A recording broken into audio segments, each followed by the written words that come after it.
Hello. Hey Matt, hi. How you doing? Doing well. How are you, John? Yeah, fine, thanks. Fine. So you got the book? I did. I've got it right here. Cool. Yeah, I Did you have just a chance to take a look? Or yeah, I've just cracked it open. I've been like this past week, I've been starting up this initiative called Catalyzing Coherence. And we've okay, been running all over the place this week. So I've been doing like 6 a.m. to 8 p.m. days, and I haven't had a lot of time for my normal reading patterns. But I'm excited to get into it. I've read some overviews and skimmed through it a little bit, but yeah. I'd love to hear more about how what was your path to writing this book?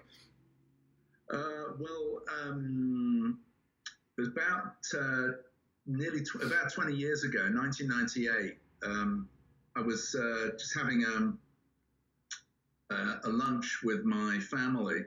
Mm-hmm. Um, my kids were talking about climate change Yeah. because they were sort of covering it at school. Mm-hmm. And after the meal, my mum, who was there as well, just sort of turned around to me and said, "Well, what would you do about it?" Mm-hmm. So I sort of, I don't, so I think I had this really powerful split second kind of insight, which I think is, having read a bit of Ken Wilber and some other people, I think was kind of like an altered. I think it was an altered state kind of experience. Okay. Um, but I think in that moment, I just went right inside myself, just came out with this, what seemed to be incredibly powerful and clear was that, well, it would have to happen simultaneously. Mm-hmm. And I think that's partly based on my business background because I've been in business all my life. We run a sort of medium-sized company that specializes in textile raw materials. Yeah. And so we're trading internationally. And so I know a little bit about how the global economy works. And I realize that, any country that tries to move first for carbon emissions or whatever it may be is only going to put its economy at a competitive disadvantage. It's going Sure. to have to raise taxes. So effectively, nobody wants to move first. Yep. And it just occurred to me that really the reason no progress is being made on any of these issues, not just climate change, but any other global issue you care to mention, and it's really down to this first mover competitive disadvantage problem. No nation wants to move first.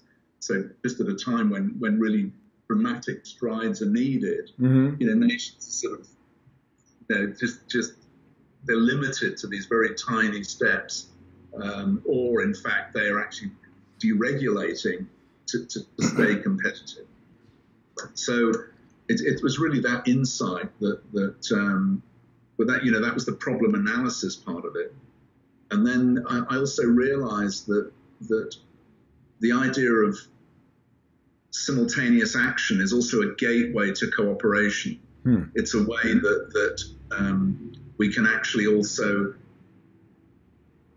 assent to cooperation and agree tentatively with one another that we will cooperate at some point in the future, even if in the meantime, until sufficient consensus is being built, we can carry on competing.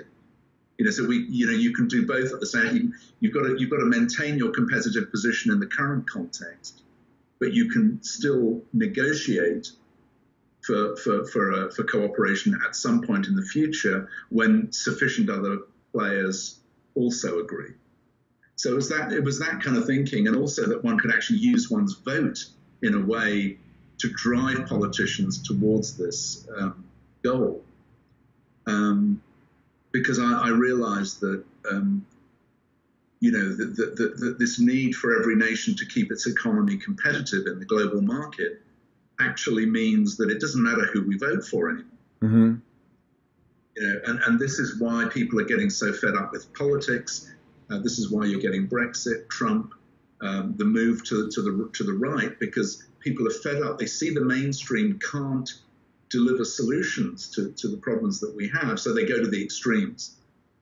What they don't realize yet is that the extremes can't help them either, because the problem is actually coming from a different level. It's coming from the global the global context, not the national context. And anyway, so I realized that actually, since our votes had become pretty meaningless, we could actually start to have a little fun with them. We could sort of say, well, okay, instead of voting for this or that party, I'll turn around to my politician and say, well, I'm going to vote for any politician or party within reason that pledges to implement the simultaneous policy. And over the last, 10, 15 years or so, we've been sort of building that up and actually testing that out in various national elections. And we're finding that, it actually works. Yeah. In the last UK election last year, we got over 650 candidates from all the main parties to sign the pledge. And of those, 65 are now members of parliament in the UK. So that's about 10% of the whole UK parliament. And the number of us who were active that achieved that was just about 5 people. And this is because we're turbocharging competition between candidates to produce cooperation. So rather than typically we as voters are invited to choose between Republican, Democrat, Green, right? Sure. And what we're doing with Simpol is saying, fuck all of that. We're going to make you guys compete to sign up to our policy, and whichever of you signs up gets the best chance of getting our votes. And what we're finding with more and more elections and more parliamentary seats are actually won and lost on quite fine margins, right? So what we found is that if we get one candidate to sign up in a particular electoral area, the next one has to sign up. And then the next one has to sign. So there's a kind of domino effect. Sure. Because of course, once one signs up, the others are scared that he'll lose votes. And so, he or she signs up, and then the next one, so actually, in some seats, which are very heavily contested, we got virtually all the candidates to sign up, even though the election was still like 2 or 3 weeks away. So whoever won the seat, we were sure to get another member of parliament committed to implementing Simpol. So it's a sort of new way of doing politics, and it seemed to me that this is really what the global justice movement has really been looking for all its life. But because those people like Greenpeace and Friends of the Earth, all of these sort of people on the left, the whole global justice, thousands and thousands of NGOs, the reason they haven't got anywhere is because they've not found a way of getting into the electoral process. They typically will either think, well, we'll vote for Bernie Sanders or we'll vote for the Greens. But of course, what they don't realize is that even if they got into power, even if they got into the White House, they would still be sort of squeezed by the need to keep the US internationally competitive. And that would effectively mean jettisoning, getting rid of all their key policy planks. So I think people don't realize just to what extent the global markets are really delineating the limits of permissible policy. So Simpol is really a way out of that trap. But I mean, that's probably sounds like a load of gobbledygook to you right now. But but when you read the book, if you get a chance, you'll see that it actually does make sense. So yeah, it was just really an idea that arrived 20 years ago, and I've just been developing it ever since, and it's gradually been gaining support, and particularly actually amongst evolutionary biologists, which is really why I was particularly interested in your interview with Jordan Peterson. Yeah. Your mention of spiral dynamics and game theory, because there's a lot of evolutionary biologists who've taken a closer, like for example David Sloan Wilson, who have you heard of him? Yep. Yeah. So he's actually going to be publishing an online interview on his Evolution Institute website soon. Oh, cool. In fact, I just emailed him today. I'm not quite sure when it's coming. He's going to be publishing it, but it should happen fairly soon. And they're interested because they can see that, Simpol is a kind of way that breaks the competition deadlock that governments are kind of caught in at the moment. So it's just, you know, how far it'll get, I have no idea. But, you know, it's sort of, I suppose it's kind of like an experiment. Yeah, definitely. I think this is the time to run these types of experiments. We seem to be in an era where it's becoming quite acutely obvious that the vast majority of the structures that we kind of evolved or created to manage the complexity within large-scale localized hierarchies are no longer capable of dealing with, you know, a set of large-scale heterogeneous hierarchies around the globe, which is kind of what you're getting at. And then I think another thing you talked about, and by the way, it doesn't sound like gobbledygook to me. Like I think we have a shared vocabulary, a shared language. We're kind of orbiting some similar problems in terms of how do we break a lot of how do we cut a lot of these Gordian knots that are tied by the confluence of our evolutionary inertia meeting with our rapid technological development and the externalities that come from that or that flow from that. And I think one of the things that you put your finger on as well is this differential of solving problems across time spans and being able to have separate strategies and actually speak in different languages and have different networks or different coordination tools at different time scales.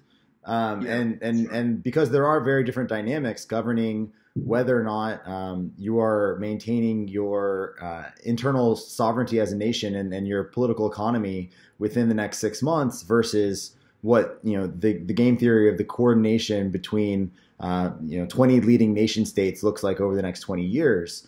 And I don't know how much you go into this in your book or not. I'm assuming you probably do. One of the things as well is this question of once we do make these commitments, what are the mechanisms governing, or what are the mechanisms to hedge against things like defection, or what are the accountability mechanisms? Because that's also, you know, these problems are, I guess the way that I look at these problems is that they're also somewhat fractal, right? And in the same way that nation states at the geopolitical level have these types of coordination problems, like individuals within a company also have these coordination problems.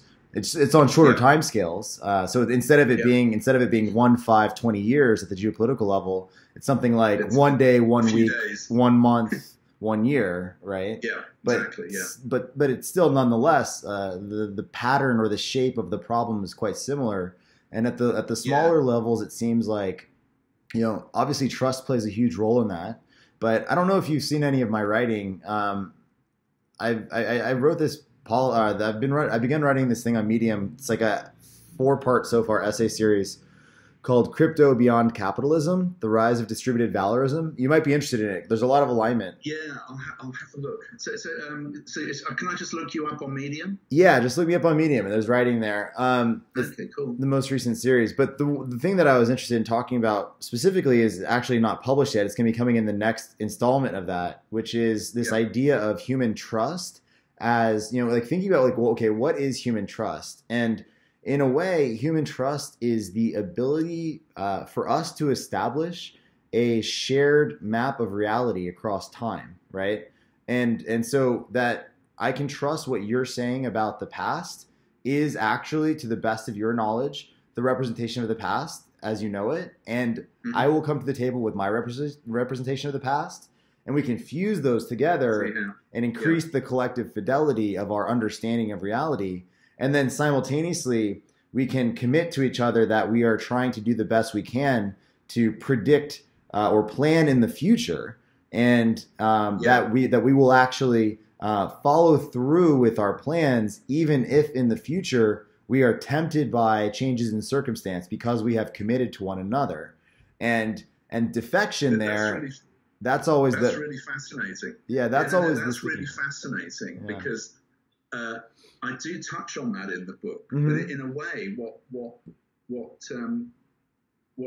the book tries, what I'm trying to do in the book is exactly what you've described, but rolling it forward into the future, and rather than our shared past being a potential, or our similar views about the past being the if you like, the ground in which we can fuse a common view of the past. Mm-hmm. What I do is I use, what I'm trying to do, I guess, is to use what I call, this vicious circle, the global vicious circle of destructive global competition. Yeah, or like hyper rivalrous behavior, something like that. Sorry? Like hyper rivalrous behavior or something like that. Well, yeah, it's really just the vicious circle that no nation can move first, and its effects. Mm-hmm. And what I'm hoping is that in giving what I hope is a convincing explanation of how destructive global competition has actually brought us to where we are now in the world.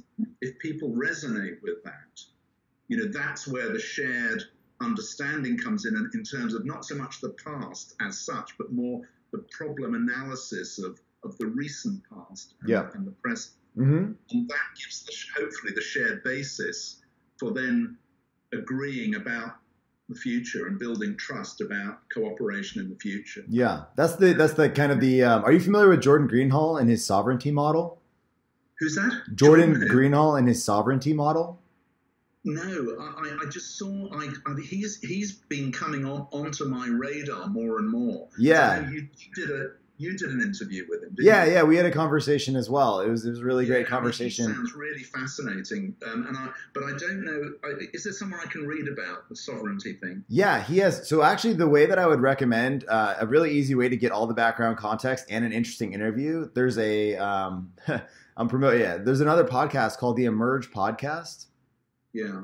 And it is they did another interview with him on the sovereignty idea, and in the notes of that there are also many links to all of his ideas of sovereignty. I think he has a YouTube video, he has a Medium post, cool. and the scope of describing the model is probably a little bit beyond our conversation today. But needless to say, it's a 3-part model at the very highest level that encapsulates simultaneously the idea of perception, or the inputs that are coming into a choice-making system, whether that system be the individual or a team or a nation, and then the actual processing of that information that's been brought into the system, and then the translation of that processing into action, and then the loop that forms, and the next iteration and iterating that cycle. And that's just, again, that's a dramatic oversimplification. Each one of these things can be broken down into many respective parts. And what triggered this idea is, one of the parts in that processing model is this idea of meaning making, right?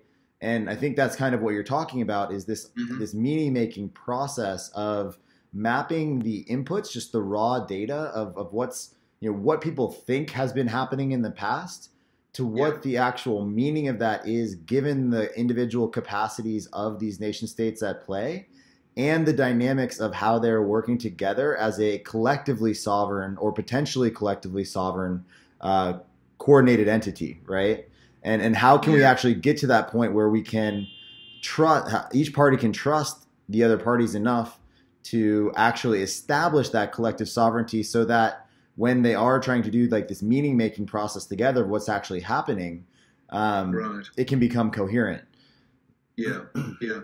How though this is the other thing that really caught my interest was with when you spoke to Jordan Peterson, was you introduced him to spiral dynamics. Yeah, I would love to talk a little bit more about spiral dynamics with you. Yeah, but coming back to what you were just saying now about Jordan Greenhall and because the meaning making is always seen by people through their through their level of consciousness, through their worldview lens. Yeah, through a lens. Yeah, through their through their experiential path, so to speak. Yeah.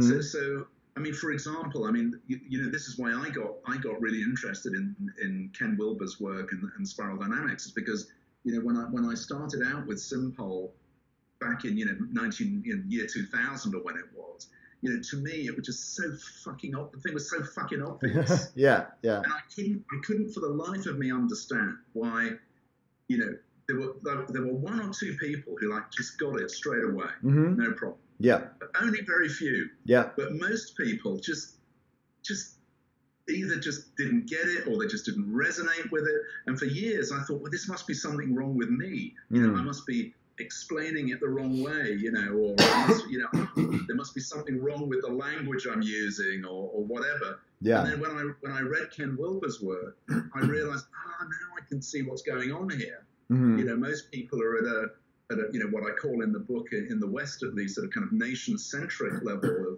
of understanding. They see the world or understand the world sort of generally through their own national glasses, in a sense. Yeah, well, through the idea of spiral dynamics, it's kind of I think that tier 1 versus tier 2 at a categorical level. Without respect to the idea of the layers within tier 1, I think a generalization you could make over the system of tier 1 and tier 2 is that tier 1 is categorized largely by thinking inside out, so like from the local level outwards, and tier 2 is categorized outside in, thinking from global systems and working backwards to the self. I think that might be one of the largest polarities between those two it's funny, two actually, tiers. You're the first person who's ever actually expressed it in that way. Inside out and then outside in from tier 2 down. But that it is sort of like that. It is like that. I think so. I think that really resonates. That makes sense. That makes sense. A lot of sense. Cool. I also love hearing you use the word resonate in that language. It's actually it's also a deep part of when Jordan Greenhall speaks about some of these ideas in terms of trying to establish communication channels between people and shared grammars. There's a lot of these beautiful metaphors that can be that you can spin off of the idea of resonance, this deep universal idea that all sorts of systems, whether they are radio broadcasting antennas or natural systems, can find themselves, there's all this complexity, but there's a particular way within all the complexity that you can move or vibrate so that you actually form a lock. And then when that lock occurs, information can flow at an exponentially higher rate between those two pieces of the system. And then you can establish these types of coherent frames above that. Yeah. And then I think, and I haven't heard him talk about this idea, but it also might be something that's related to simultaneous policy, because it seems to have a lot to do with simultaneity, is this concept of entrainment, right? Where like you do have certain, the more you can actually get systems somewhat resonating with each other, near each other, then they might tend to like snap, right? Then they actually entrain. And once you phase lock, then you can actually, then you have that simultaneous capacity. Yeah, that makes sense. Yeah. I mean, I think, to me, a lot of the way something like Simpol will work, and I think this is also why the evolutionary biologists are interested in it, is because, what in a sense part of what drives that entrainment is actually just worsening global circumstances. It's like the higher the water gets up around people's necks, the pressure for cooperation, the pressure for entrainment rises. So it's sort of working with those sort of evolutionary energies as well, and being patient, and in a way things are going to have to get worse probably before they can get better, I think. Yeah, it's probably likely. I mean, it's an unfortunate pattern that we tend to descend into as much chaos as we can tolerate before figuring out a better way of organizing ourselves. I was speaking to what was his name?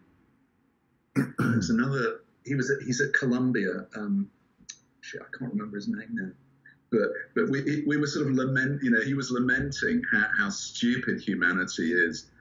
And then I said to him, well, look, if I look at myself and I look at my own life, and I ask myself, whenever did I really grow up? Well, it was only when the water was right up to here. Yeah, exactly. I mean, it's just. Well, and I mean, how fast? Like, we have 7 billion people trying to act simultaneously in the most complex system we know of in the universe, and we've ever had to deal with as a species. So it's like.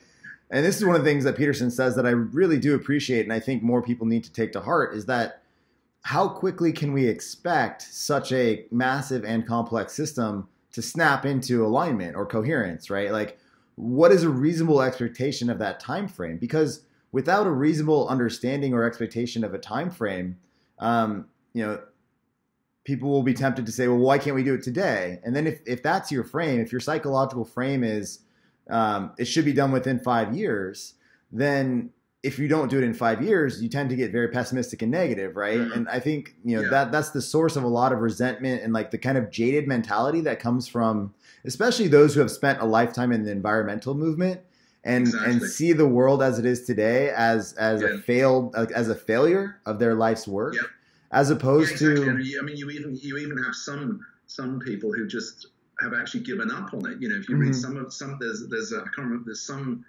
environmentalists who just say, well, actually, it's all lost. And it's gone. Yeah. But I think that's where, avoiding that pitfall is where the evolutionary worldview comes in. Mm-hmm. And that is also why, David Sloan Wilson's interested in, and others, is because until you actually see globalization as part of that natural process, you thinking, like you say, you've had a 5 year, well, we've got to do this now in 5 years, and if it's not, it's only when you understand the evolutionary context that you can kind of relax a bit and say, okay, well, this is scary and it's dangerous, but in a way it's to be this way. It couldn't be otherwise. Exactly. I think that's important. Very much so. That's very. We on my or on the podcast I've been working on with a friend called Catalyzing Coherence. One of our last episodes was with the director of development of the Long Now Foundation, Nicholas Paul Breisowitz. Are you familiar with the Long Now Foundation? No, I'm writing it down. So they might be interested in your content and having you potentially speak there. They are interested in what they call the Long Now, which is the big here and the long now, but they're focused on this idea of the long now, which is the past 10,000 years and the next 10,000 years, and trying to basically flow resources towards projects and actually facilitate projects themselves that help people reframe their time preference, reframe their temporal perspective, and help people get a sense of this idea of deeper time and how structures evolve and flow across these much larger scales of time. And so they're doing something that's like they're building a clock that's going to run for 10,000 years in a mountain in Texas. So it'll be here for the next 10,000 years, no matter what we do, whether we're here or not, right? But that's an interesting question, even in and of itself. Oh, wow, there will be this thing that no matter what we do, it will be running. Will we be here? Yeah. Right? They're also... It sort of turns around the thinking. Yeah. Well, it helps kind of as a intuition pump or a propedeutic to help people get into the type of mindset where they might be more permeable to an idea like your simultaneous policy in the 10, 20, 30 year horizon. Because as soon as you shift that horizon, a whole set or a whole category of pushback or questions that people would immediately bring up kind of falls away, because it allows them to think about a different world in which, perhaps many of the structures that exist now have fallen away and we could coordinate. And what would that look like, right? Yeah, exactly. Yeah. No, that's right. Well, I mean, if you have a chance to read the book. I definitely am going to read the book. I plan on reading the book. If you think it makes sense, then please do pass it on, or just let the Long Now people know about what we do about me, and I'll be very happy to send them a copy or whatever. Yeah, I'll talk to Nicholas. Yeah. So tell me more about yourself and how you got into all of this, and how the hell do you manage to get an interview with Jordan Peterson? That's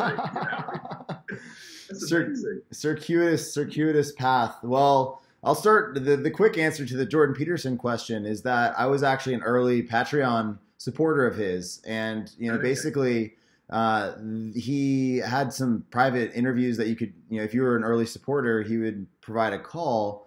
So I invested in that, and the call was only supposed to be like 30 minutes, but we were enjoying it so much that it went for like an hour, because I think we kind of actually had a resonance, right? And we were able to, without having to re-explain a lot of language or grammar, explore some interesting new territory, perhaps. Yeah, definitely. And that seems to be what the response has been in the YouTube comments, that people really enjoyed that element of Peterson, especially because of the fact that recently he's been so admired in more political controversy, as opposed to being in that more professorial state where he can just kind of explore new concepts and like kind of walk through these interesting territories that are not directly relevant to the present, but are more timeless and universal or deep in that sense. And so that's what was nice about your conversation with him was that it was just a proper conversation, you know, rather than this sort of, you know, terrible shit you see on these TV interviews that he has to do. Yeah. I mean, everybody playing that. That's actually another interesting, and I guess we can get into my background in a minute, but I would like to talk about, I would love to like kind of tap into that for a little bit. I was having a conversation with a friend last night actually about that in terms of in this technological world where so much of what we're doing is being broadcast in this infinitely connected light speed digital network. It seems like we're at risk of having this kind of like delamination event where our actual lived selves are completely split from our personas.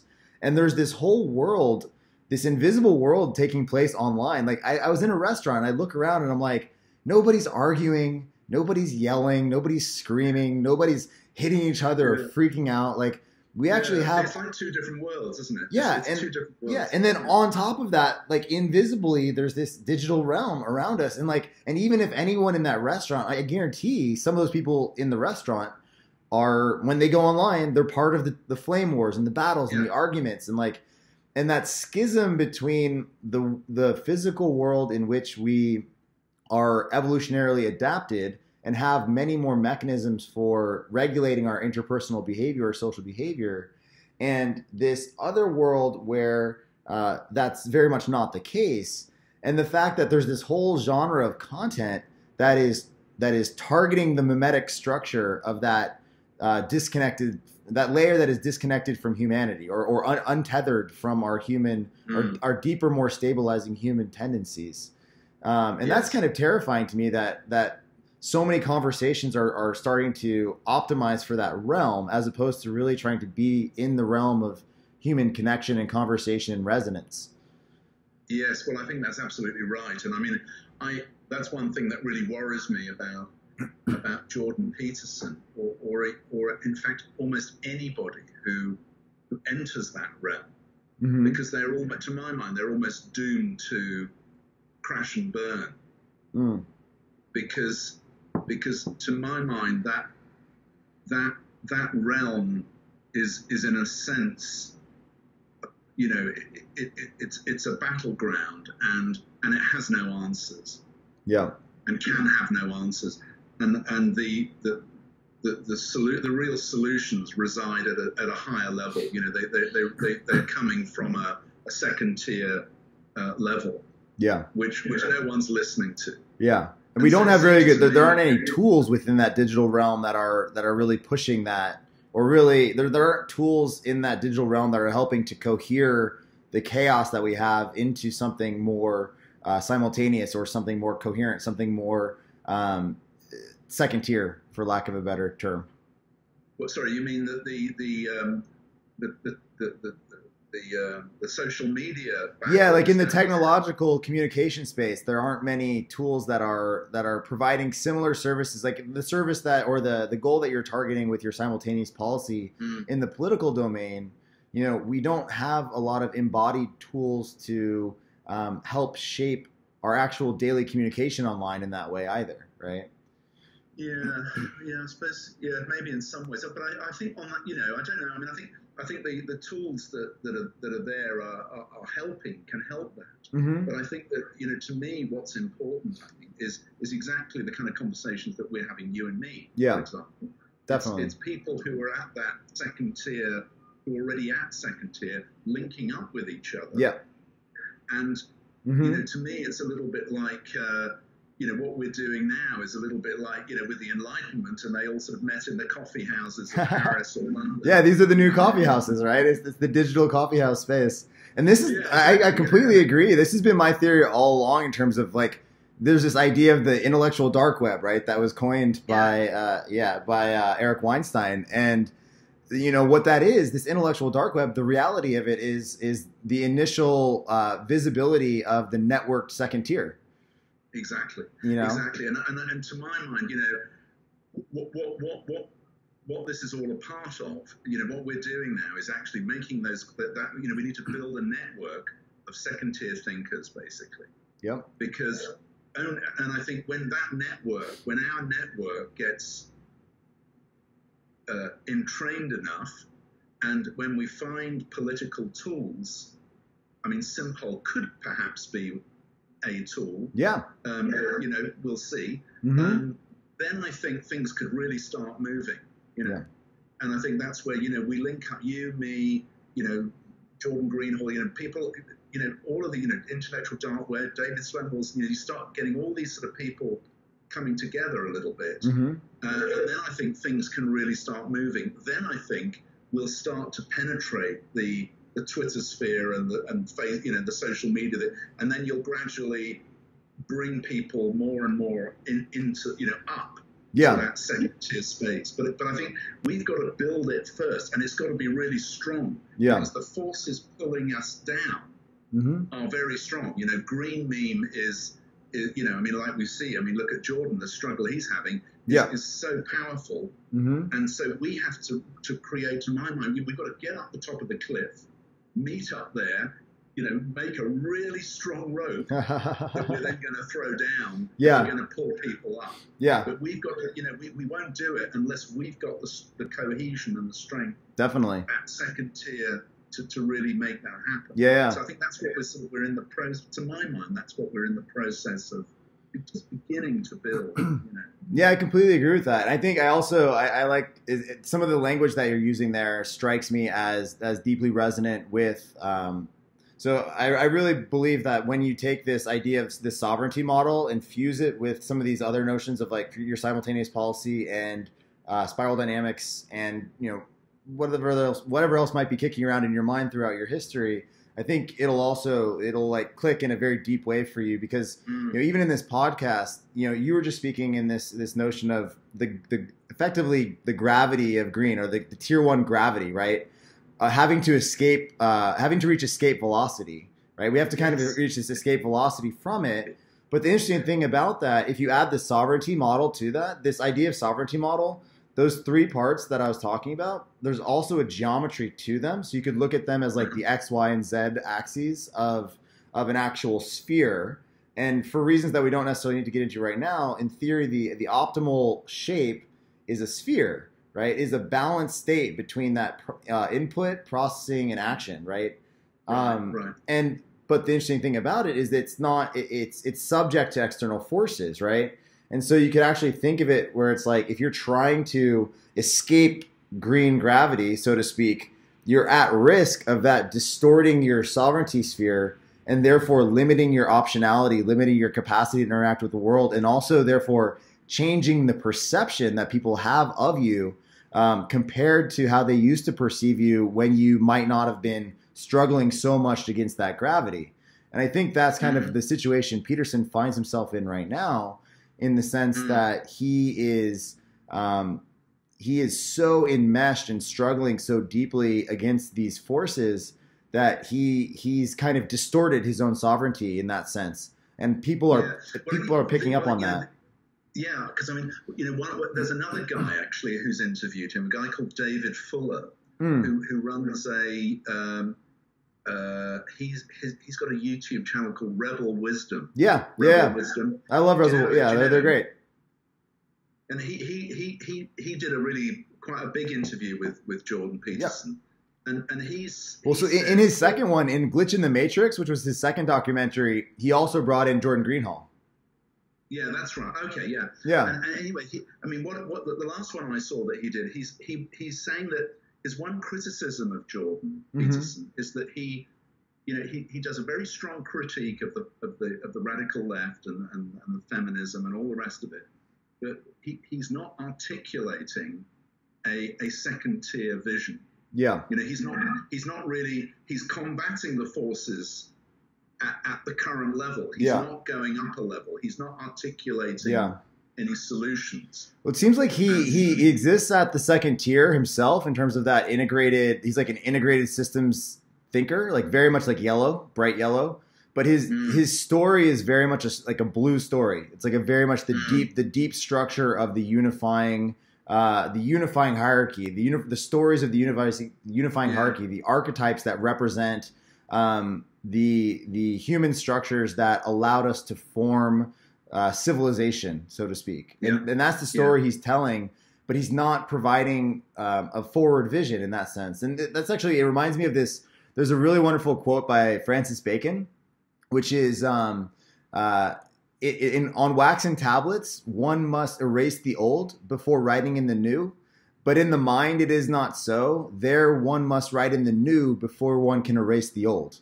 Right. So you have to actually write the new story. You have to create a new vision for people to move towards before you can say it's okay to let go of that stuff that's happened in the past. You know. Yeah. Well, that's sort of what the book does. But but, I mean, I suppose I think my own feeling about Jordan Peterson is that is if you look at it through the lenses of the individual and the collective.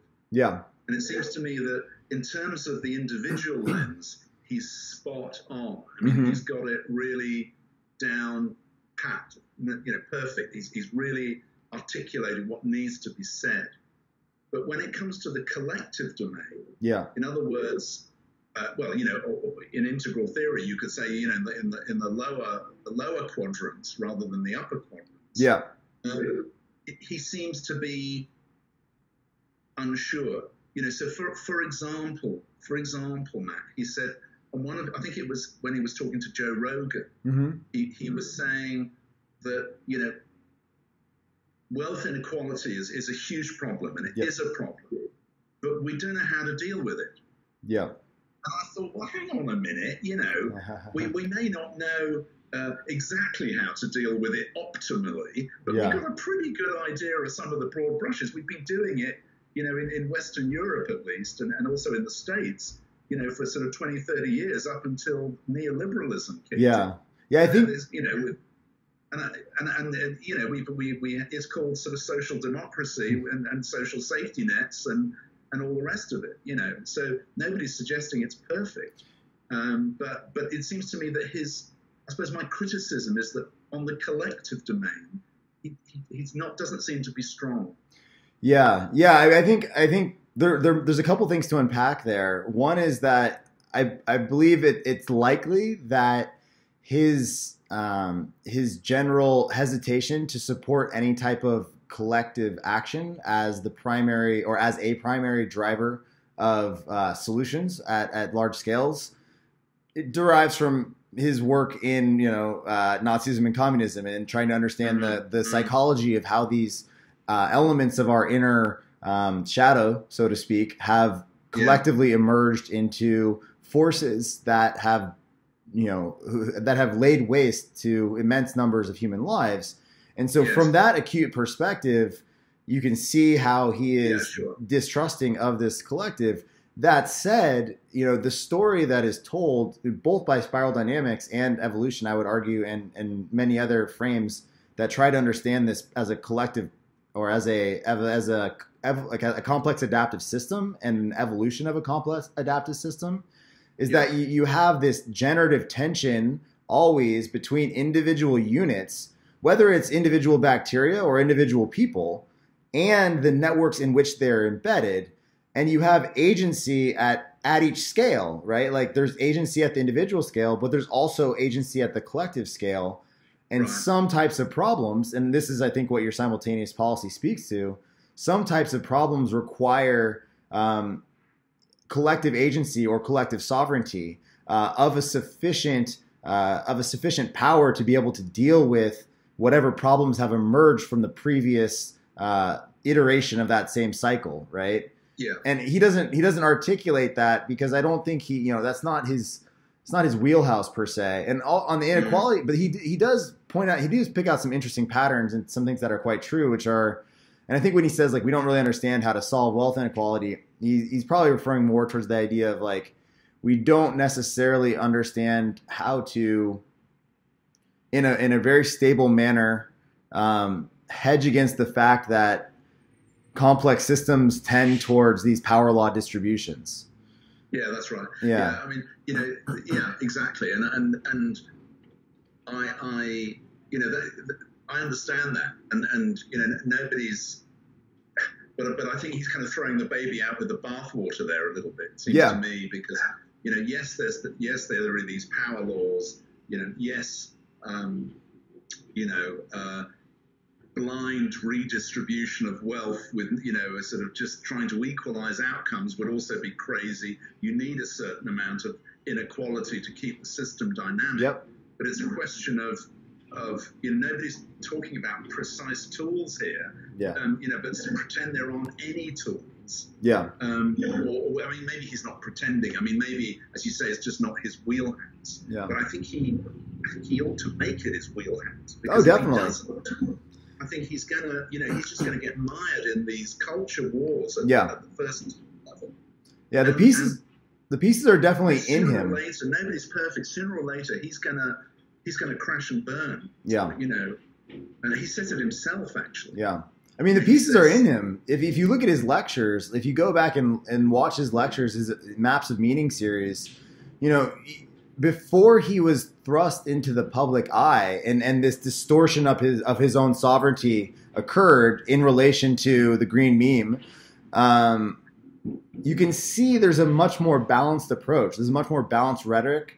He has more of a willingness to play in that space of collective utility, and much more willingness to acknowledge its value.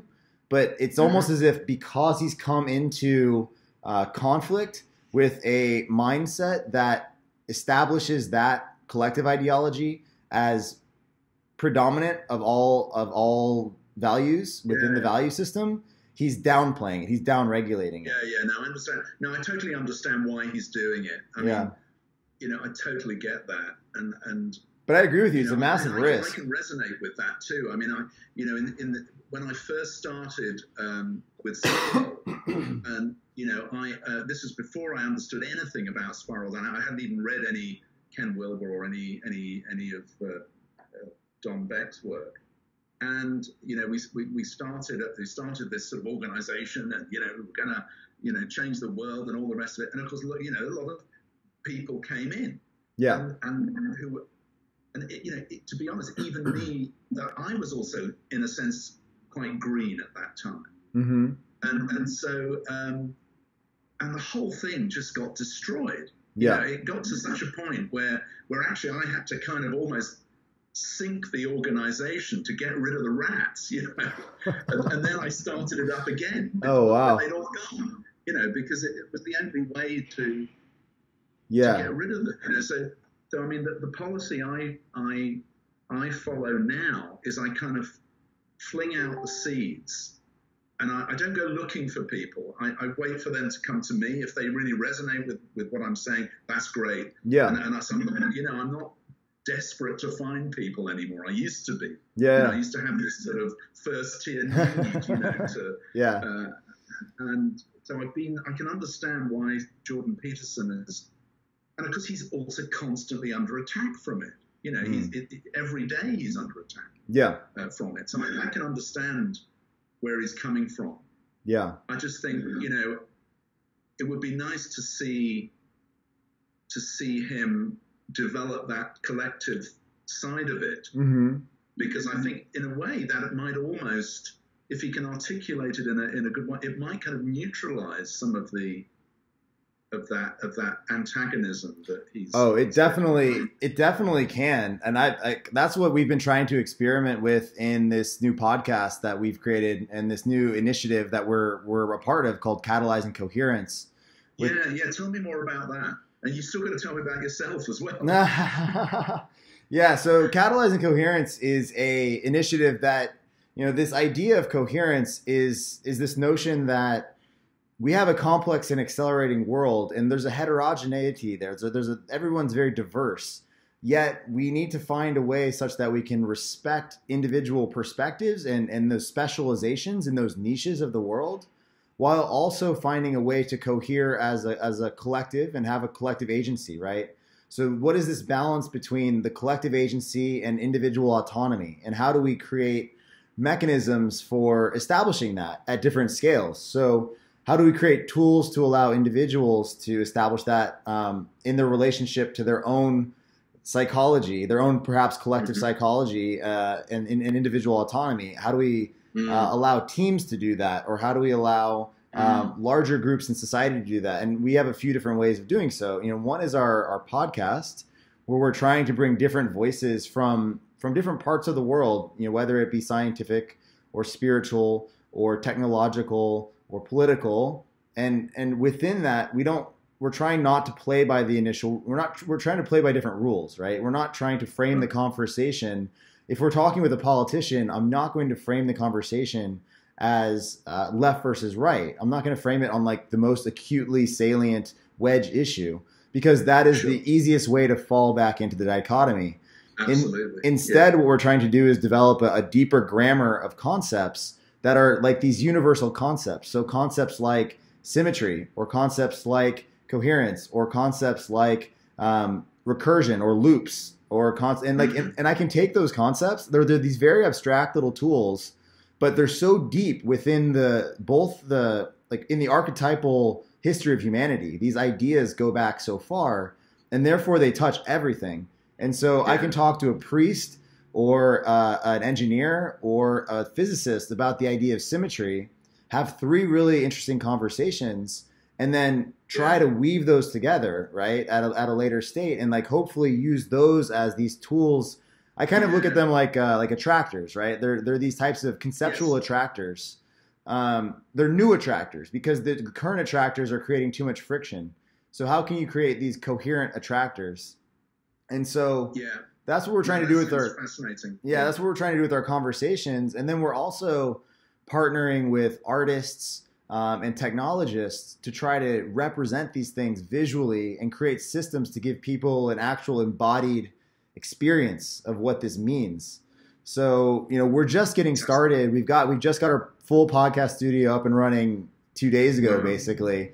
We've been hacking things together, but we're looking for people to help with our, media production, and any artists who are interested in these ideas and helping represent them visually, or especially in virtual space. Because as you said, and I think what you put your finger on earlier was really insightful, with the analogy between the Enlightenment coffee shops and this new space that we're creating online. And in that space, in the same way that, coffee shops were a place for new art and ideas, in this online virtual space, we really need to start infusing it with more artistic representations of this new future, the vision. Like, where are we going? What can we believe in again together as a species? Like, what is that we are capable of universally connecting with? And sounds fantastic. Yeah, and so that's that. All of this. What? How do you finance all of this? Well, right now it's coming out of pocket. So I made some investments in cryptocurrency in 2016, and not enough to not have to care about anything ever again, but enough to give me some financial freedom to be able to pursue what is meaningful and not what is expedient, as Peterson would put it, right? Good. And so I'm trying to do that. We're creating a 501c3 for the Catalyzing Coherence organization, we think. We're still trying to, the places where we would need help are basically like legal advice around that. The media production stuff helps, media planning or event planning. And then anyone who you think might be really interesting for us to have on this podcast, including yourself, we would love to have you on the show and do this in a more formal context. I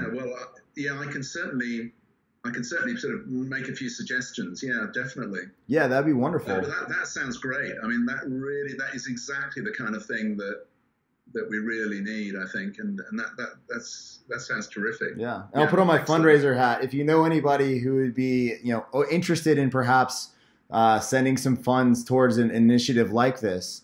I'd certainly be happy to donate something to it. Do you have a website or something? Yeah, the website is catalyzingcoherence.com. Okay, cool. So can I donate through that? So There should be a link to our Patreon, but we have a Patreon, patreon.com/cat coherence. Okay. Cat coherence, yeah. Yeah. And so this is all, I mean, it's all very new. This is all within the last couple of months that we're getting this spun up. So it's all a little bit in flux, and we're trying to, cohere ourselves and then scale it out. Right. But yeah, I'm glad that resonates with you. What? How many of you are running this project? It's just two of us right now, but we've begun working with the Buckminster Fuller Institute as well. Okay. He was quite the transcendent thinker, and he had a lot of, he was ahead of his time in seeing these global visions of integration and the fusion of spirituality, technology, and creativity and art, right? He was a brilliant thinker, and the people who are running that institution right now are also very forward thinkers, very socially conscious, but in a way that acknowledges the deep complexity of reality, right? Not reductive in the way that most of our political thinking is at the moment. Yeah, for sure. Yeah, so we're going to become, I think we're going to become perhaps their media fellows. We're going to have a meeting about that today. And so we're spinning off things, and it seems to be resonating more with people the more that we do. And we're really excited to try to bring this message. Yeah, I mean, we'll certainly, when you get up and running, we'll certainly bang the drum about it and let people know. That would be amazing. Sounds really good. It sounds really good. Yeah, that'd be wonderful. So what's your own sort of personal kind of story, and yeah. you get to where you are now? Yeah, so it's a long story, but I think the relevant bits probably start back in college. I was an undergraduate at Yale University from 2004 to 2008. And I started out in economics and political science. And about halfway through my time at Yale, I came across this book. It was called Radical Evolution by Joel Garreau. And it's this book that paints these three pictures of a human future. And there's a heaven, a hell, and a purgatory scenario. And this was like my first introduction to Ray Kurzweil's thought. And he was kind of the centerpiece of the heaven scenario, like the singularity, technological transcendence. I think Jaron Lanier was the hell scenario. And then there's the purgatory scenario. I forget who they followed for that right now. I need to reread that book, especially given, like, in retrospect, how pivotal it was. And now that I can actually identify that as a moment. But then I was like, okay, I'm doing the wrong thing. I need to totally change what I'm studying. I need to totally change what I'm doing. I need to pursue different things in my life. Because we don't have this is a critical window, right? This is a critical window for humanity in terms of what is our capacity to adapt and to cohere as a species before the technology runs so far ahead of us that we lose control of our ability to direct it without killing ourselves, right? Existential risks increase exponentially. Absolutely, yeah. And so, okay, that seems like a worthy problem to pursue to some extent. And so I switched my majors to I started studying evolutionary psychology and behavioral economics from there. To try to really I was like, okay, well, I need to understand evolution deeply because obviously this is an evolutionary problem to some extent because we are evolutionary creatures and the world is an evolutionary process. And so I got deeply into that. I was doing a lot of research with primates, teaching them how to use money, tokenize currency, and seeing whether they had similar types of economic biases, so to speak, as humans do. Yeah, it was. I mean, there's stories for days in that lab. That was a crazy experience. It was but fundamentally, like, of all the crazy stories, the deepest connection there was actually like knowing that. Like, you look in these monkeys' eyes and you spend time with them, and they're capuchin monkeys. So like we split off from them in the pre-ape phase hundreds of millions of years ago. And even so, like, you can see ourselves so deeply reflected in them when you spend time around their families and their dynamics. And when you get these sense of like these innate knowledge of fairness and this innate understanding to be able to abstract and map between symbols and actual situations with trade. Amazing. And you see your humanity reflected in them. And so that was like a deeply moving and changing experience transformative experience in my life. And at this time, I was also really interested in beginning to do evolutionary modeling of systems. So I was using agent-based models, and also doing some neuroscience research there, and doing some kind of like programming, mathematical programming for neuroscience fMRI studies. But then I kind of hit this fork where I had to decide what to do after college, and I had gotten all these signals that academia wasn't necessarily the right place for me. It was a little too convergent, and I'm more of a synthesizer. I'm more of a synthetic thinker.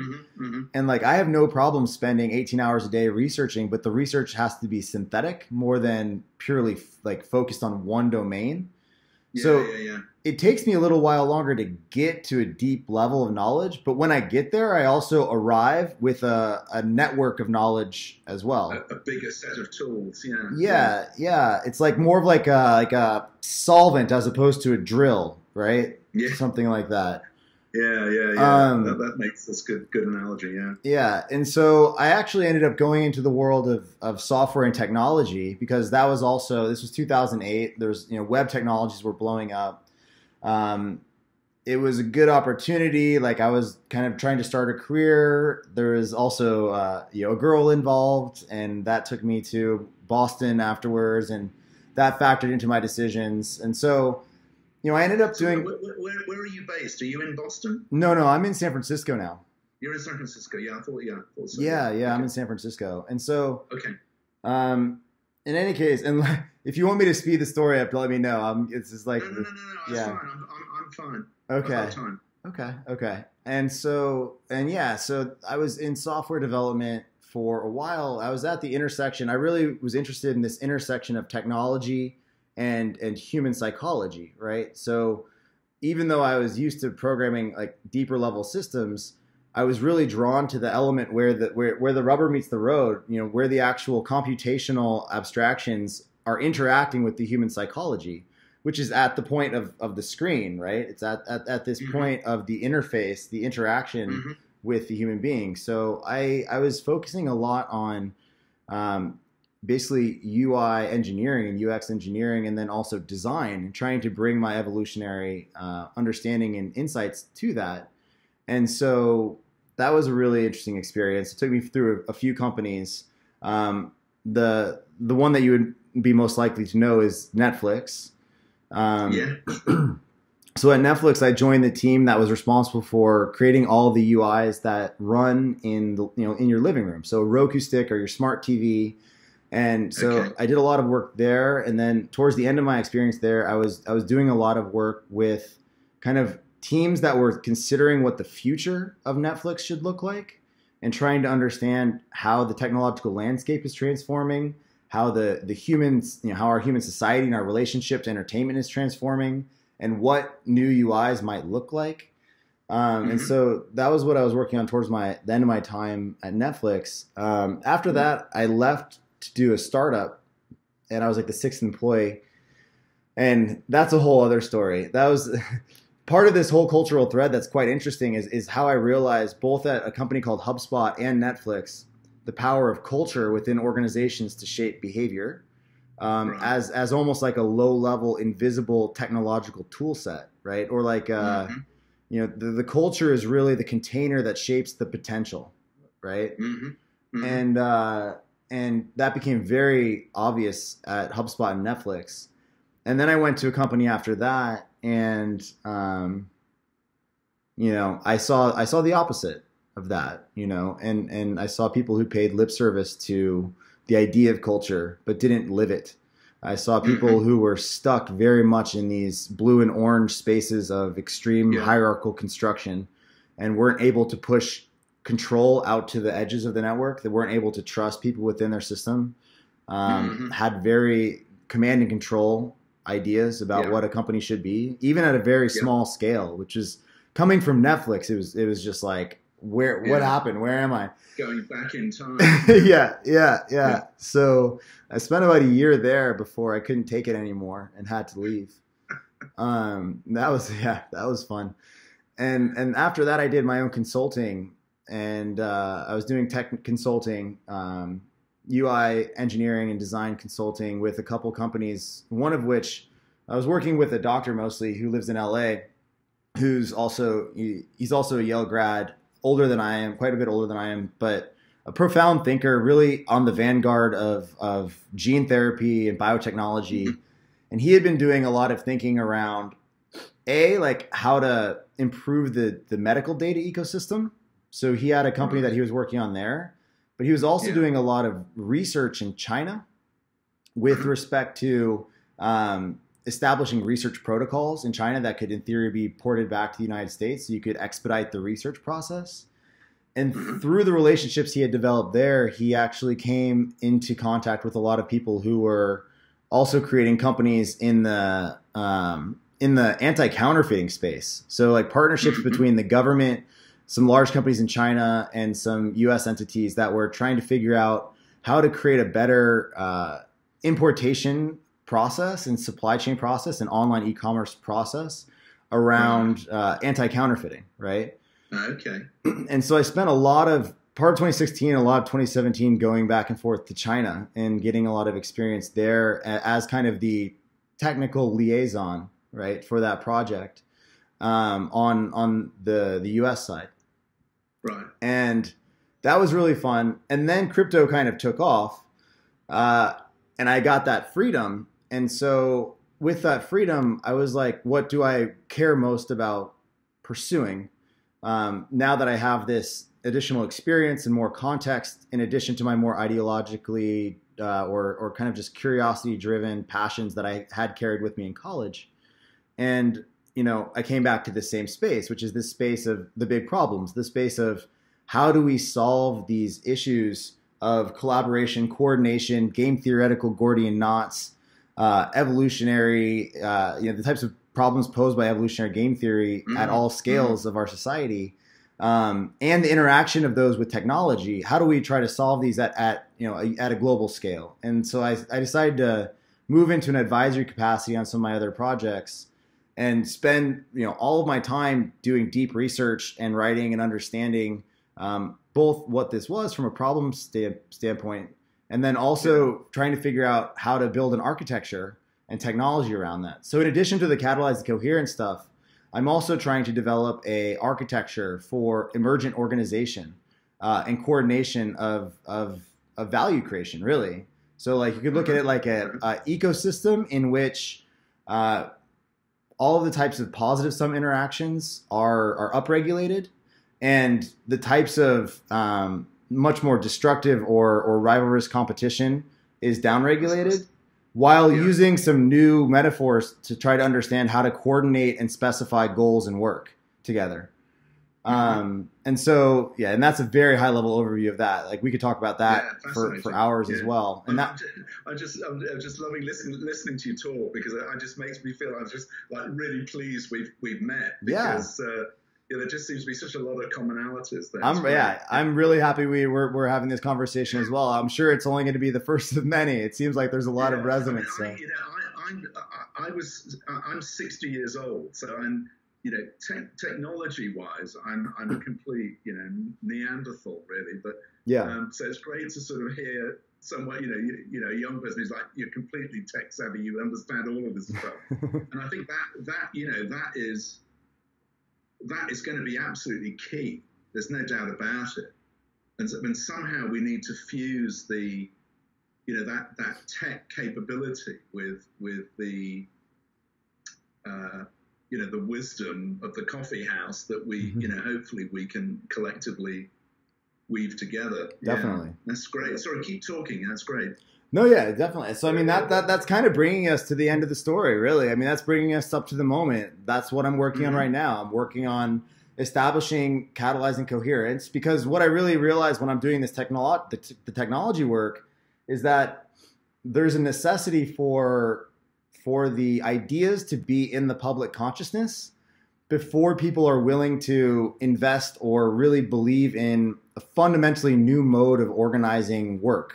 Right, where it's like, and it's also the patterns of capital flow that we have presently are simultaneously quite effective, but also very much a part of the problems that we face with our economic structures.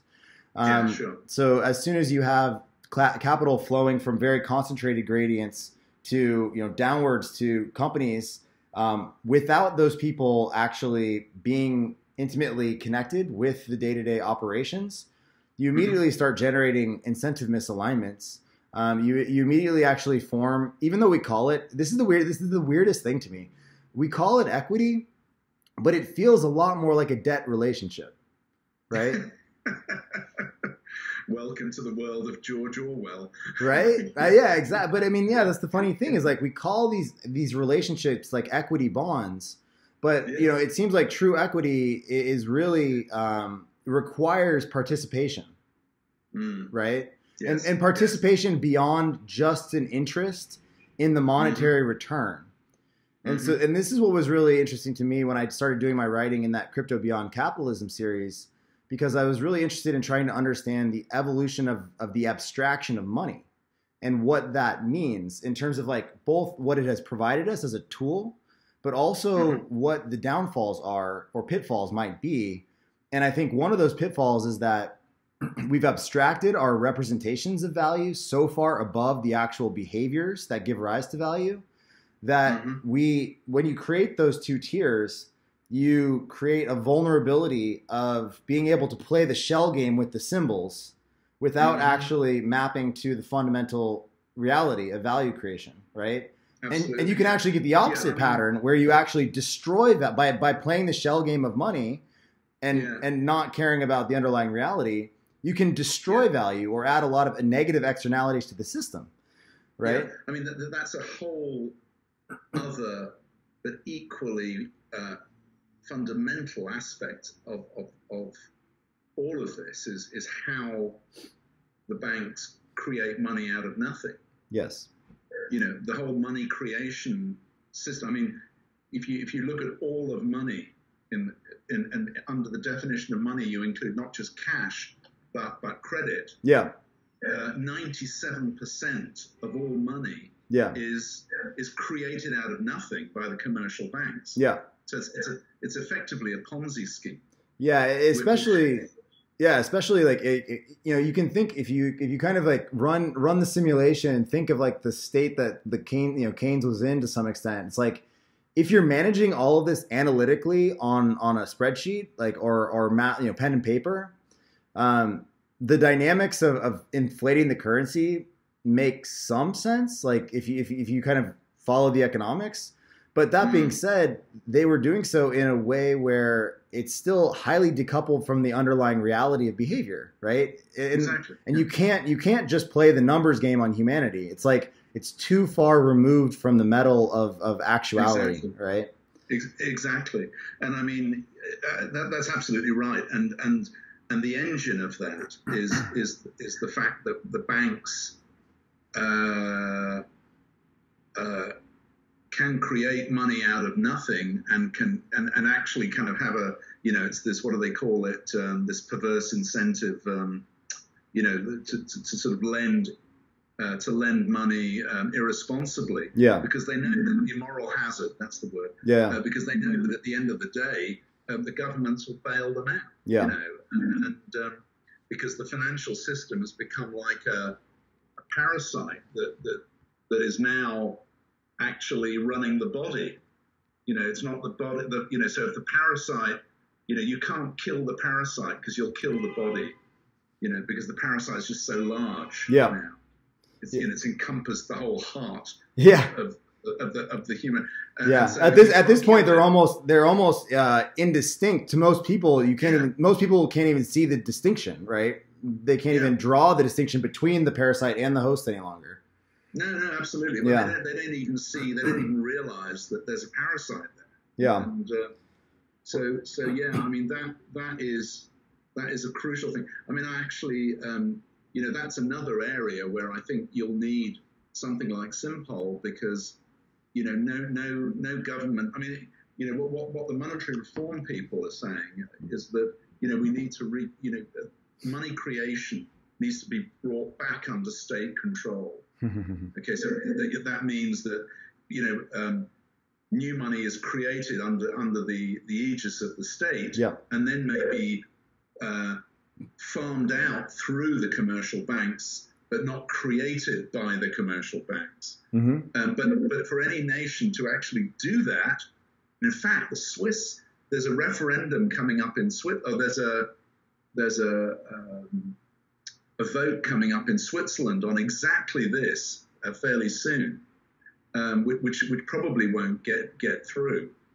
But any nation trying to do that alone will just cut its own throat, because of course the banks will just go elsewhere and well, China's dealing with the same issue right now with respect to Bitcoin. When they basically tried to effectively send signals to the marketplace that they were going to clamp down on Bitcoin, but then immediately all of the flow of mining and the economic energy just routed around it. So they're like, well, we might as well. They just kind of took a few steps back with respect to that policy.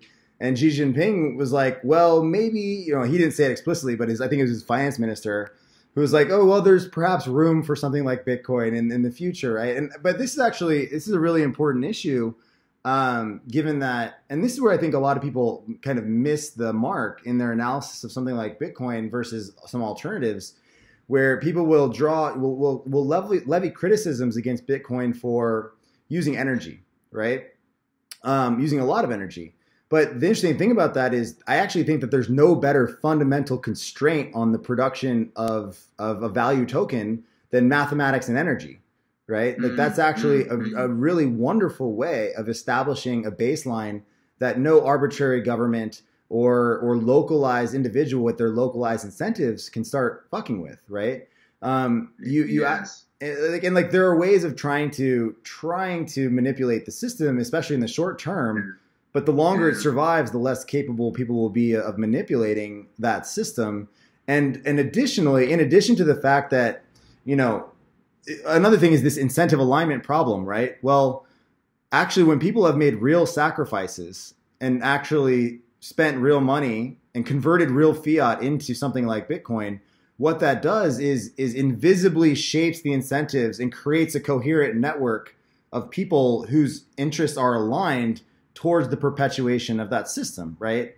And so I truly believe that those who seek to create alternative currencies that have no relationship with a fundamental base rate in reality or a fundamental attachment to something real don't really understand the necessity of that linkage between like incentives of actual human level action and the abstractions we use to represent value.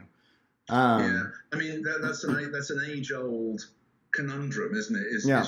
Should currencies be backed by gold or by some tangible finite resource? And but I mean, even our trust is a tangible finite resource, right? To that, but I don't know. I mean, I personally think that I mean, it seems to me like the enormous amounts of energy. I understand your point about that being, in a sense, the good thing about it being a limiting factor on Bitcoins just being inflated and just reproduced in a crazy fashion. But it's a pretty deadly limiting factor if everybody if we all need energy to live as well, and it's all being used up on producing new Bitcoins. So. But it could also be a catalyst for change, right? In the sense where it's like we only make those changes when our head's underwater. Yeah. I think it actually we're beginning to see that it's beginning to drive energy innovation, right? Yeah, that may be. So like I would not be surprised within the next 5 to 10 years to see like Bitcoin mining rigs in China with thorium reactors. Yeah. Like I wouldn't be surprised. Right. Just the economics probably dictate that if you really think it through. If Bitcoin hits $100,000, like you better believe miners are going to be going everywhere they can to get the most effective energy technology that is possible. And they don't care about government, like government regulations be damned. They'll move wherever they have to in the world to be able to make the energy innovation technology. And then that will benefit us all. Tell me that. I mean, what can you actually? I mean, I don't really know anything about Bitcoin, but I mean, But what can you spend Bitcoins on? So, I mean, it's an increasing number of things. I mean, there are sites now where you can buy homes, you can buy real estate, you can buy cars, there are many vendors, increasing number of vendors who accept it as currency. There's something called the Lightning Network, which is, if you think of like an ecosystem, Bitcoin is kind of like the core network. And then there's a second tier. So you can kind of think of it like the Earth and then like the satellites around the Earth. And those satellites around the Earth can kind of beam information around Earth at a very quick speed. So the Lightning Network is like that cloud of satellites in a way. Okay. Right? Yeah. And it's this second tier network, and that's going to be, it's growing exponentially right now. And the user interfaces for it are developing quite rapidly. And my bet is generally in terms of like a currency, like an actual monetary currency that can be easily spent with no friction.